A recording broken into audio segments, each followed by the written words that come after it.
Bonjour et bienvenue à Vie de foi. Aujourd'hui, j'ai le plaisir de recevoir Jean-Luc Traxel, un évangéliste qui parcourt le globe prêchant la bonne nouvelle de Jésus en voyant des signes, des prodiges et des miracles. Et aujourd'hui, on va parler de réveil.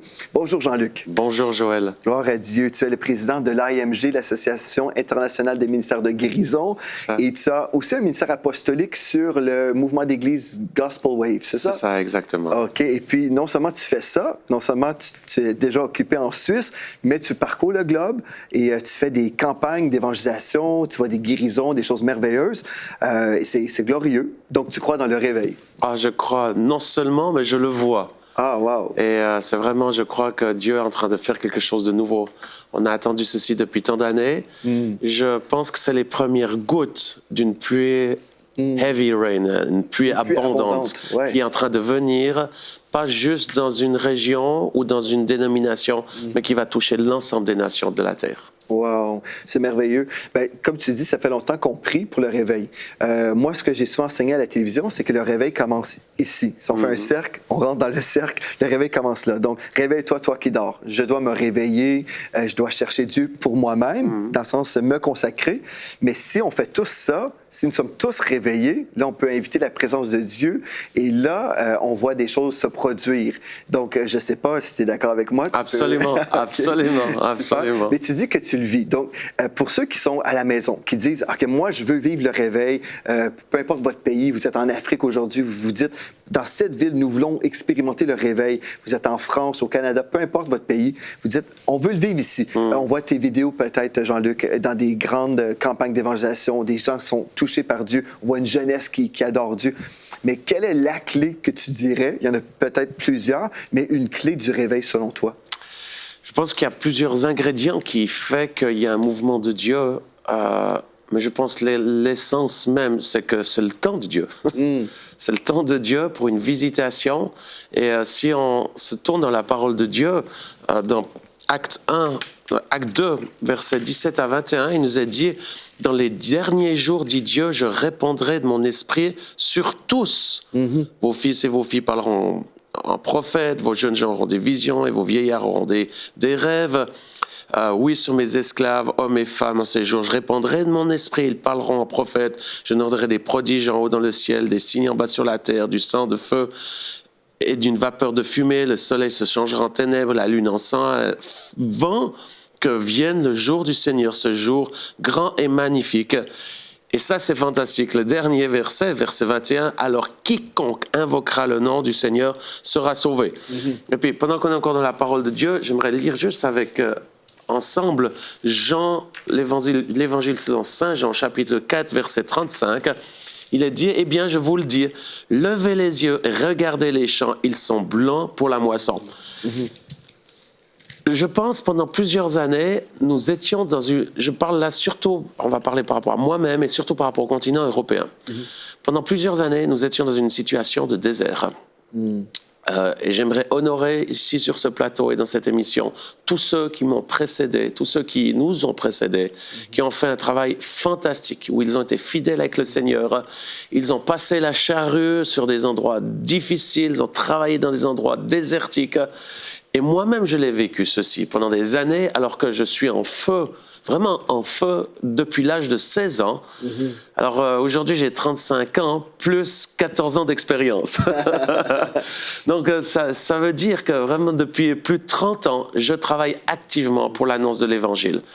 Et comme je l'ai dit hier dans l'émission, nous avons travaillé dur et quand on avait des réunions de 30, 40, 50, 80 personnes, c'était un beau succès. Et quand on faisait une campagne d'évangélisation et qu'on insistait après la 3e, 4e, 5e fois pour s'assurer que quelqu'un puisse être sauvé et qu'on avait une main d'une grand-mamie à l'arrière qui levait la main, on était très encouragés, même si c'était la même personne chaque soir. Je l'ai vécu ceci et je sais de quoi je parle.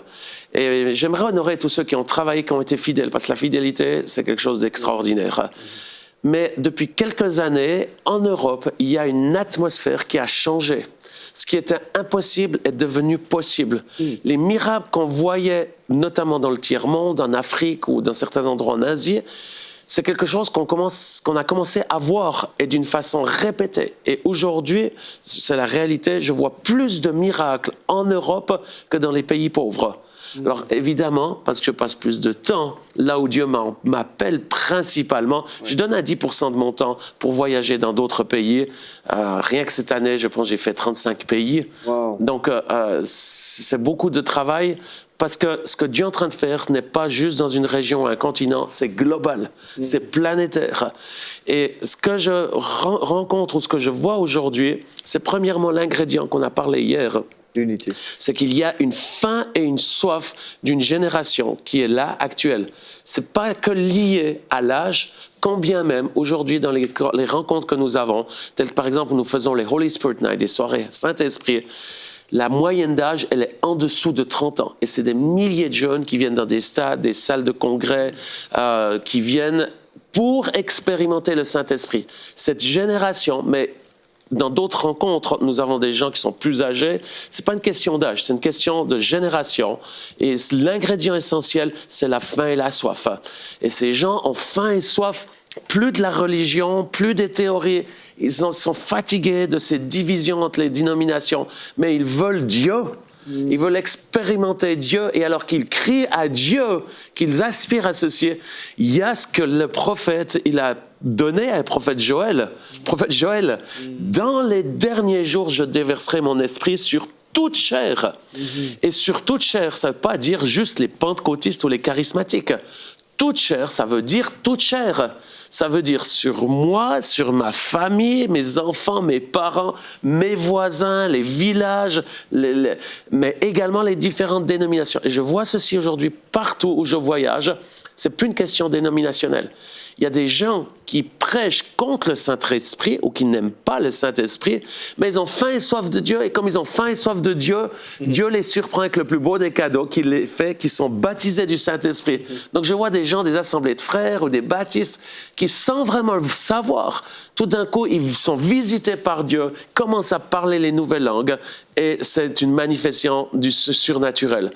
Mais l'élément essentiel que nous voyons, et que je dirais qu'on est au début d'un puissant réveil, ça a vraiment débuté, c'est que c'est exactement ça. Quiconque invoquera le nom du Seigneur sera sauvé. La moisson est mûre. Et aujourd'hui, pratiquement partout en Europe, nous voyons des gens se tourner vers le Seigneur par centaines, voire par milliers. Moi, chaque mois, je vois plusieurs milliers de personnes se tourner vers le Seigneur, notamment en Europe.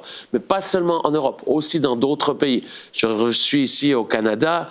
On vient d'avoir des réunions à Québec City, à Brossard, à Montréal. À chacune des réunions, les gens se sont tournés et ont invoqué le nom du Seigneur, ont été sauvés merveilleusement. Et également d'autres signes de réveil, tels que des miracles, des guérisons, mais surtout l'effusion du Saint-Esprit et les gens qui se tournent vers le Seigneur. Principalement, c'est vraiment cette soif. C'est cette soif de Dieu. Je pense que c'est l'ingrédient essentiel. Hein? Tu sais, quand on va à l'hôpital ou chez le médecin, une des premières choses, il te pose la question, est-ce que vous mangez? Ah oui. Est-ce que vous buvez? C'est une des préoccupations principales. Et quelqu'un qui ne mange pas, quelqu'un qui ne boit pas, il est en mauvaise santé. En d'autres termes, celui qui n'a pas faim, celui qui n'a pas soif, il a un problème. Ouais. Et aujourd'hui, j'aimerais encourager tous ceux qui nous regardent à poser le thermomètre de la faim et la soif. Quelle est ta dose de faim et de soif?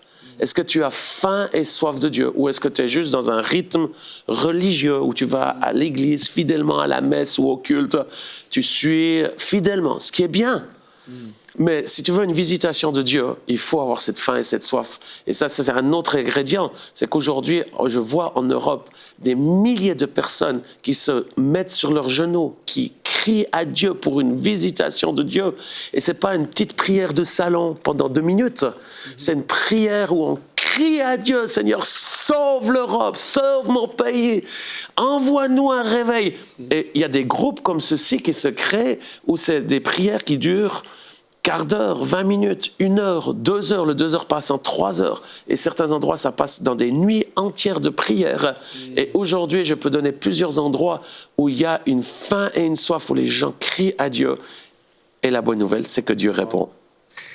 Le cri du cœur, c'est l'ingrédient. C'est spécial parce que je reviens tout juste d'un week-end à Ottawa et ça s'appelle Le Cri. The Cry. Wow. Et puis, c'est des gens de tous les milieux où on a prié, intercédé pour la nation du Canada. Et c'est vraiment glorieux parce que, en fait, c'est ça, hein, c'est une réunion de prière de 5 heures avec beaucoup de louanges, de l'adoration. Et puis, c'est vraiment merveilleux parce que le réveil qu'on aspire depuis des années, moi, je crois que Dieu veut l'envoyer. Amen. Dieu le veut. Mais là, il s'attend d'avoir un peuple qui va vraiment le chercher aussi et qui va mettre de côté les barrières qui le limitent.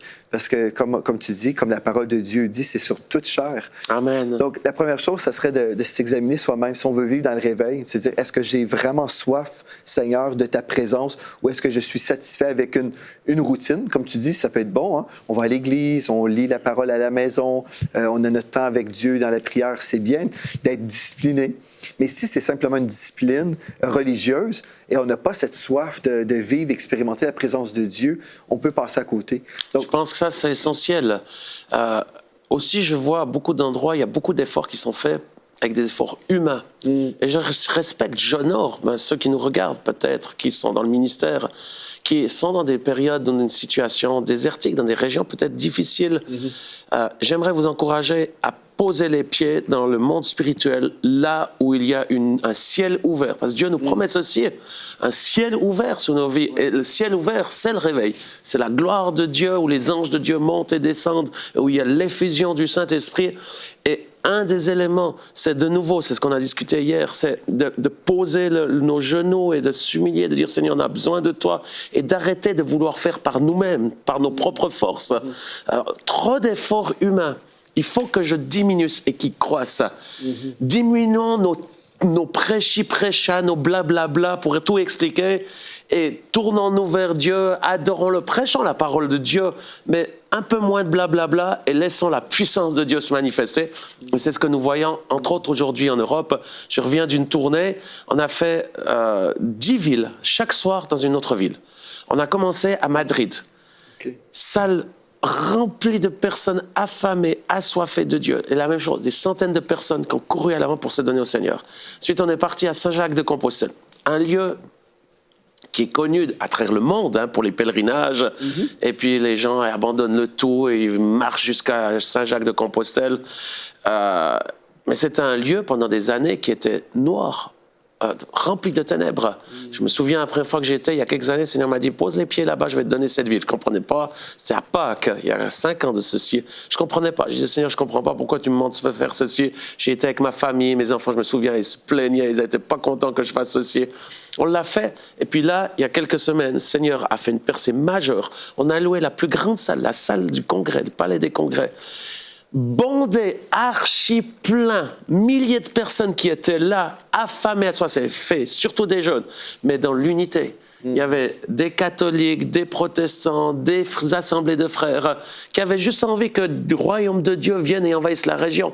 Et à l'appel conversion, mais des centaines et des centaines de personnes se sont tournées vers le Seigneur. Et ensuite, une effusion du Saint-Esprit, pas juste sur les bien-pensants, mais sur des petits-enfants qui ont commencé à être baptisés du Saint-Esprit. C'était magnifique. Et ensuite, on a été au Portugal, même chose. Lisbonne, on a été à la faculté de médecine. Est-ce que tu peux imaginer ceci ? Il y a quelques années, c'était impossible. On a loué l'Ola, la grande salle de la faculté de médecine à Lisbonne. Archibondé, sold out, plein complet. Même chose, effusion de Saint-Esprit. Si on est à Riga, ça c'est au nord de l'Europe. La même puissance, des milliers de jeunes. Et ensuite descendu Varsovie, Prague. On n'a pas trouvé une salle qui correspondait à nos besoins. Et on a loué une des plus grandes, un des plus grands clubs, une discothèque en Europe. Et les sécurités nous donnaient que 1300 places. 1300 places ont été vendues. Des 1300 jeunes qui étaient debout comme ceci, et des centaines dans les corridors, dans les toilettes, et jusque dans la rue. Et l'Esprit de Dieu est venu et s'est manifesté. Je partage ceci parce que pour vous dire que ce n'est pas que dans un endroit. C'est dans plein d'endroits, dans plein de régions. Mais l'élément même, c'est quand des hommes et des femmes se mettent ensemble, prient ensemble, dans l'unité, et décident d'annoncer l'Évangile. Et je crois que l'ingrédient où il y a le réveil aujourd'hui, c'est quand on touche à la moisson. On arrête de travailler pour le club privé, où on essaie de développer. Je partage ceci, parce que je le vois. Tant d'églises sont dans des ghettos. Les gens sont dans des ghettos, beaucoup de chrétiens sont dans des ghettos et essaient d'organiser un programme pour que ça puisse bien se passer, que tout le monde soit heureux. Mais ils oublient qu'en dehors du ghetto, il y a une moisson.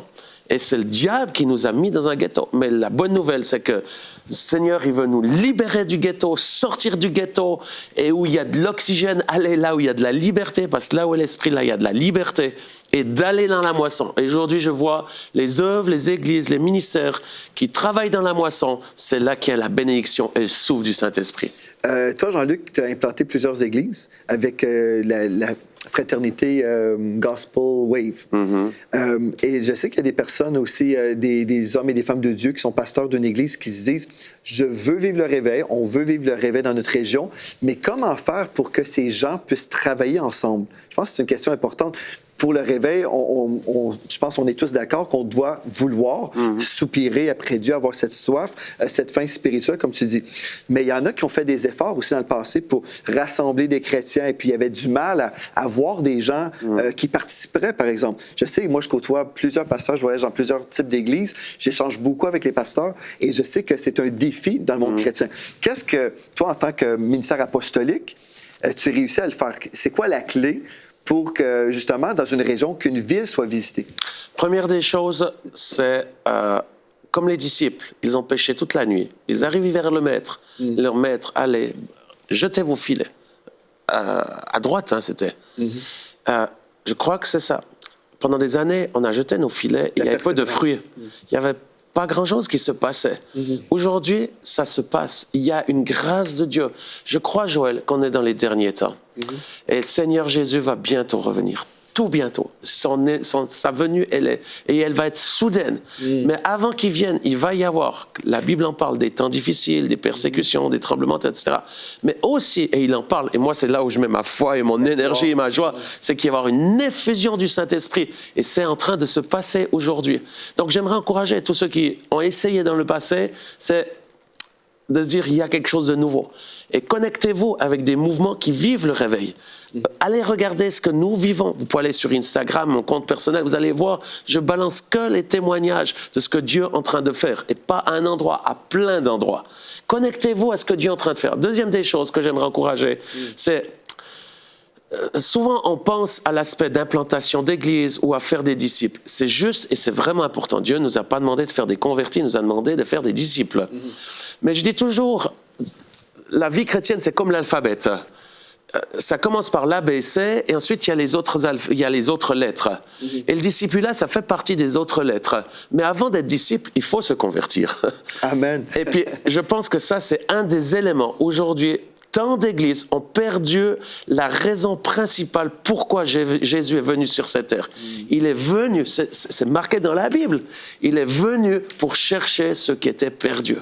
Et aujourd'hui, en Europe, en Afrique, en Amérique, au Québec, il y a une multitude qui se tient dans la vallée de la décision. Et si on va leur annoncer l'évangile ensemble, comme on l'a vu hier, à cause de notre amour les uns les autres, ils vont croire. Mais allons dans la moisson, organisons plus des conférences que pour les chrétiens. Chacun a un appel différent, bien entendu. Mais si on veut aller dans la moisson, il ne faut pas organiser une conférence pour les chrétiens. Il faut organiser des événements pour annoncer l'Évangile. Et entre autres, ça c'est un des outils que nous avons et qu'on est prêt à mettre à disposition des autres nations. C'est des conférences de guérison. La journée, on enseigne les personnes comment se manifester dans le royaume de Dieu, qui ne consiste pas en parole seulement, mais en démonstration de puissance. Et le soir, c'est ouvert à l'extérieur, où nous invitons les gens, les amis, les personnes. La publicité est faite pour l'extérieur. On fait des soirées miracles et guérisons. C'est un des outils, mais c'est un des outils qui marche très bien. Ou l'autre, par exemple, c'est Holy Spirit Night. C'est une soirée pour les jeunes qui s'appelle la soirée du Saint-Esprit. C'est un des ministères dont je suis aussi en responsabilité. Et ça touche les jeunes. Donc, il y a plusieurs éléments ou plusieurs outils qui peuvent être faits, mais surtout, c'est ce cœur qui bat pour les nations et pour notamment la multitude qui ne connaît pas le Christ. Ce qui est merveilleux aussi, dans une émission précédente, tu racontais quand tu étais petit, quand tu as accepté le Seigneur dès l'âge de 5 ans, tu as entendu la voix de Dieu qui te disait « l'Europe sera sauvée ». C'est ça. Pas?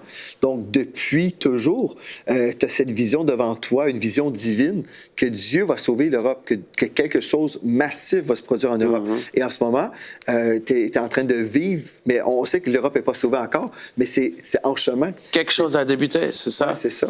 Et je pense que la personne qui m'a influencé aussi, c'est Reinhard Bonnke, j'en ai parlé, c'est vraiment un ami et un père pour moi. Et pendant des années, lui déclarait l'Afrique sera sauvée. Et il a fait ses campagnes d'évangélisation avec des centaines de milliers. Moi-même, j'ai été à Lagos dans sa plus grande campagne. Un soir, il y avait 1,6 million de personnes. Wow. J'étais sur la scène, je voyais cette multitude. Et après que l'évangile, pas une idée ou une politique ou pour défendre son église, mais l'évangile, la bonne nouvelle a été prêchée. À cette soirée-là, j'étais là, je l'ai vu de mes propres yeux. 1 36 000 personnes ont rempli une carte de décision disant oui, nous voulons suivre Jésus-Christ. Quand j'ai vu ceci, j'ai dit, Seigneur, je sais que c'est possible. Et le Seigneur m'a dit, non seulement c'est possible, mais tu vas l'expérimenter et tu vas voir l'Europe sauvée. Wow. Et j'aimerais vraiment donner du courage à tous ceux qui nous regardent. Pas seulement l'Europe sera sauvée, mais la terre entière sera sauvée dans le nom de Jésus. Avant qu'il revienne, cette génération va rencontrer Jésus.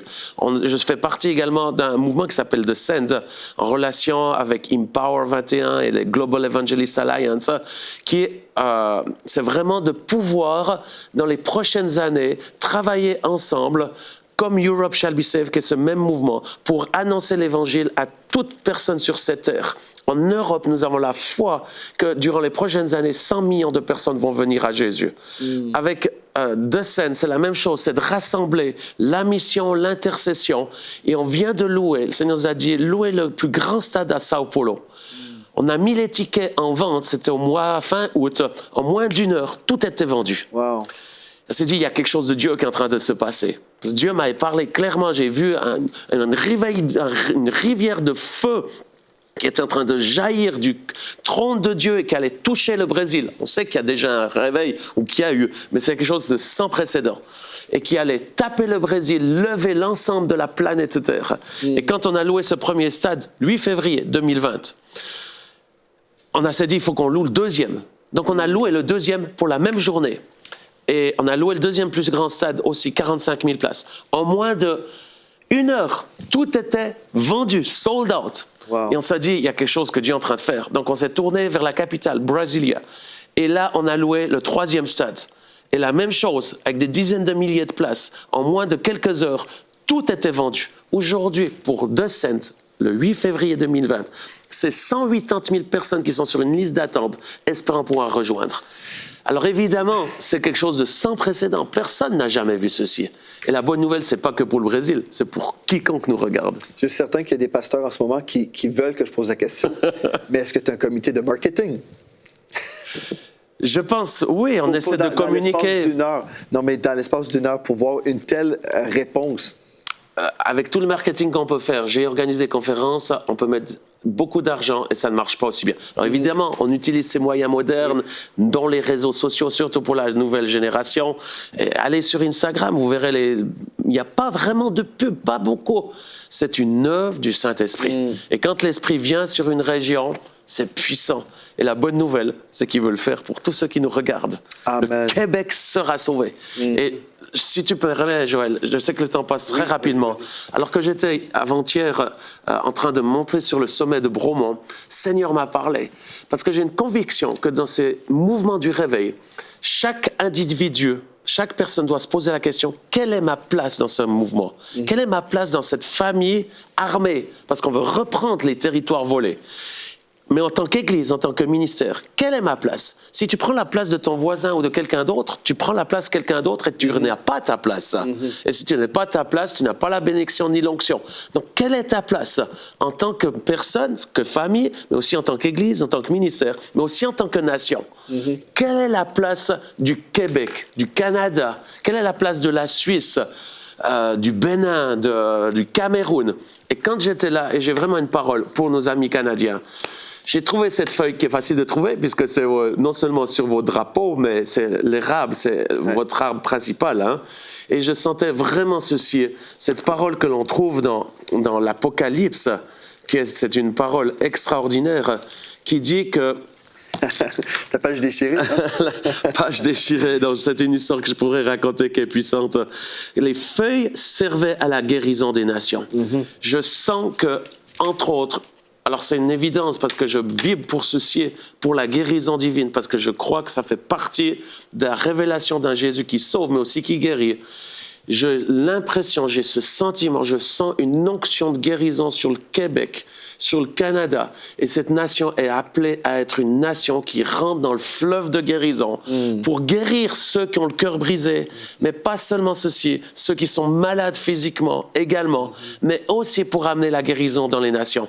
Et je pense que le Canada fait partie de ces feuilles de guérison qui va guérir les nations de la terre. Donc j'encourage les Québécois, les Canadiens à prendre leur place, à rentrer dans ce fleuve de guérison. Et si je peux aider, c'est avec grand plaisir que j'aimerais aider.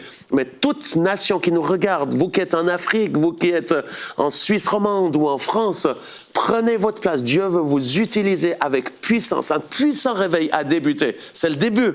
C'est pas encore la plénitude, c'est le début. Mais les premières gouttes, on se réjouit. Gloire à Dieu. Jean-Luc, ce que tu as dit là confirme des paroles prophétiques qu'on a reçues dans la nation du Canada depuis des décennies. On entend toujours ce même verset-là. Et je n'étais pas au courant de ceci. Gloire à Dieu pour ça. Et en fait, le Canada a été établi, le nom du Canada a été établi sur le psaume 72, verset 8, qui nous dit « Il dominera d'une mer à l'autre et du fleuve aux extrémités de la terre, du fleuve Saint-Laurent. » Psaume 72. Verset 8. En fait, le nom Dominion of Canada ou la Dominion du Canada, c'était à partir du verset Psaume 72, verset 8. Il dominera. En parlant de Dieu, d'une mer à l'autre, nous savons que ce texte-là peut se référer certainement à Israël, mais on peut l'appliquer prophétiquement à la nation du Canada. Il dominera d'une mer à l'autre et du fleuve Saint-Laurent aux extrémités de la terre. Amen. Et en fait, Dieu a amené beaucoup de personnes au Canada pour expérimenter le réveil qui sera diffusé dans les nations. Amen. Et c'est ça que je crois. En 2004, le Seigneur m'a donné une parole que j'ai gardée en moi, en fait, qui concerne aussi la France, qui dit « La France ne sera plus connue pour la Tour Eiffel, mais pour le mouvement du Saint-Esprit. » Wow. Cette parole, je l'ai gardée, mais je sais, à partir du Canada, on diffuse ce message qui change des vies via EMCI, mais plusieurs, c'est pas juste par les médias, mais par tous les moyens possibles. Il y a des Canadiens qui sont appelés à faire justement ce que tu dis, déclarer cette parole de guérison dans les nations. Le pasteur Yonggi Cho a prophétisé ça. Smith Wigglesworth également a prophétisé sur le Canada, un grand réveil massif qui va toucher les nations. Donc, tout ça pour dire, je reçois. Amen. Que l'Esprit de Dieu vous touche là où vous êtes. Amen. L'onction de Dieu est sur ce plateau actuellement et on libère ce feu du Saint-Esprit et du réveil. Le même Esprit qui est venu sur les apôtres et qui a créé le jour de la Pentecôte. Bien que ceci puisse être réalité pour votre vie, pour votre Église, votre région, au nom de Jésus. Amen. C'est l'heure du réveil. Nous y croyons et puis on dit gloire à Dieu parce qu'on se met dans la foi et on cherche Dieu de tout notre cœur. Il y a un cri qui se lève, qui s'entend, et puis ensemble, nous verrons la gloire de Dieu. Amen. Merci Jean-Luc. Merci à vous. D'ici à demain. Soyez richement bénis.